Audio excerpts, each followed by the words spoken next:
வணக்கம், welcome to Theonila Pradeep kitchen. இன்னைக்கு நம்ம பார்க்க போற ரெசிபி மாவு அரைக்காம எப்படி இன்ஸ்டன்டா இட்லி ஊத்துறது அப்படின்னு தான் பார்க்க போறோம். இந்த இட்லியை நம்ம ரவை சேர்த்து தான் செய்ய போறோம். ஆனா கண்டிப்பா இதை நீங்க சர்வ் பண்றப்ப ரவை சேர்த்து தான் செஞ்சீங்க, அரிசி மாவு அரைக்கல அப்படின்னு யார்ட்டையாச்சும் சொன்னீங்கன்னா கண்டிப்பா நம்ப மாட்டாங்க. அவ்வளோ சாஃப்டா, அவ்வளோ ஸ்பாஞ்சியா, ரொம்ப சூப்பரா இருக்கும். இப்போ இந்த இன்ஸ்டன்டான இட்லி எப்படி பண்றது அப்படின்னு பார்க்கலாம். இந்த இட்லி பண்றதுக்கு ஃபர்ஸ்ட் நம்ம ரவையை வறுத்து தான் பயன்படுத்தணும். நான் 1 கப் அளவு ரவையை எடுத்து வறுத்துக்க போறேன். ரொம்ப கலர்லாம் சேஞ்ச் ஆகணும் அப்படின்லாம் அவசியம் இல்லை. ரவை சூடாற அளவுக்கு வறுத்தா போதும். ரவையை வறுத்துட்டு லேசா ஆற வச்சிருங்க. அடுத்து இதுல நம்ம தயிர் சேர்த்துக்கலாம். தயிர் பாத்தீங்கன்னா நல்லா கெட்டியான தயிரா இருக்கனால நான் 3/4 கப் சேர்த்திருக்கேன். உங்களுக்கு தயிர் தண்ணியா இருந்துச்சு அப்படின்னா நீங்க 1 கப் அளவு தயிர் சேர்த்துக்கோங்க. இப்போ நான் 3/4 கப் தயிர் சேர்த்ததுக்கு அப்புறமா தேவையான அளவு தண்ணி சேர்த்துட்டு அதை நல்லா கரைச்சிக்க போறேன்.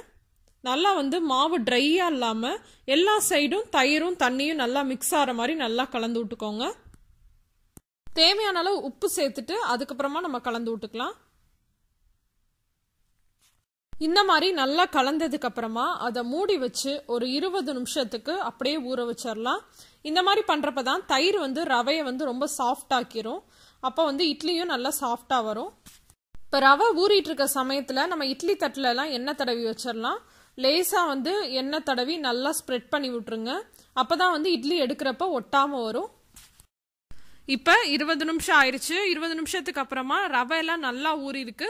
இப்ப இதுல தேவையான அளவு தண்ணி சேர்த்துட்டு நல்லா கட்டி இல்லாம கலந்து விட்டுக்கோங்க. சின்ன சின்ன கட்டியா இருந்துச்சுன்னா அதை கரண்டி வச்சே லைட்டா அமுத்தி விட்டுக்கோங்க. அப்போ நல்லா ஸ்மூத் ஆயிரும்.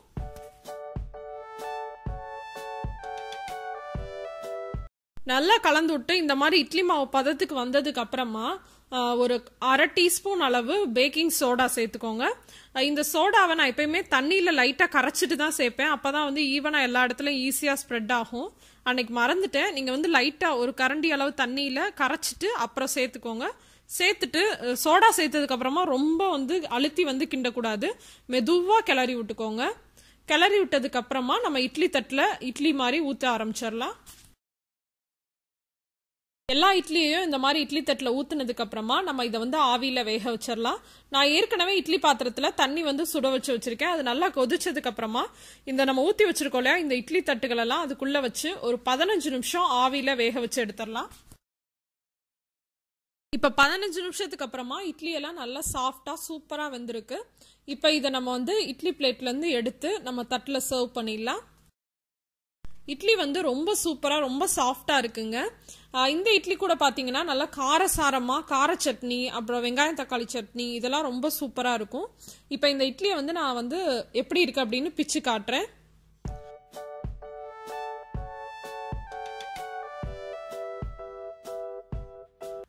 பாத்தீங்களா எவ்வளவு சாஃப்டா இருக்குன்னு? ரொம்ப சூப்பரா இருக்குங்க. கண்டிப்பா இந்த ரெசிபியை வீட்ல ட்ரை பண்ணி பாருங்க. ட்ரை பண்ணி பார்த்துட்டு எப்படி இருந்துச்சு அப்படின்ற உங்க கமெண்ட்ஸ் அண்ட் ஃபீட்பேக்ஸை மறக்காம என் கூட ஷேர் பண்ணிக்கோங்க.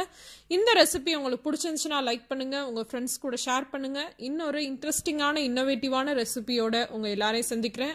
அதுவரை உங்களிடமிருந்து விடைபெறுவது உங்கள் தியோனிலா பிரதீப். தேங்க்யூ.